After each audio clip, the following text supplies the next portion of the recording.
Mga lods, nagluto tayo ng adobong sitaw. Ito na oh. Sarap ito.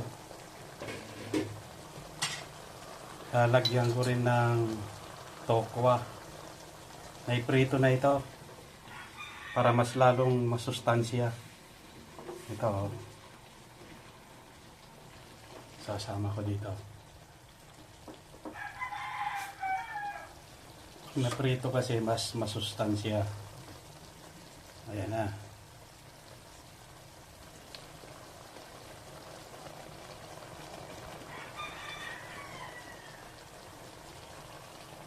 Sarap ito.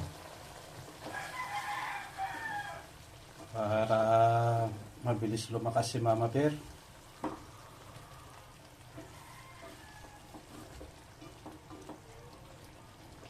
Saglit na lang ito mga lods, maluluto na ito.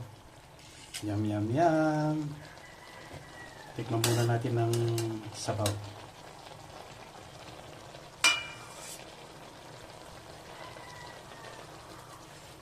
Oh, sarap!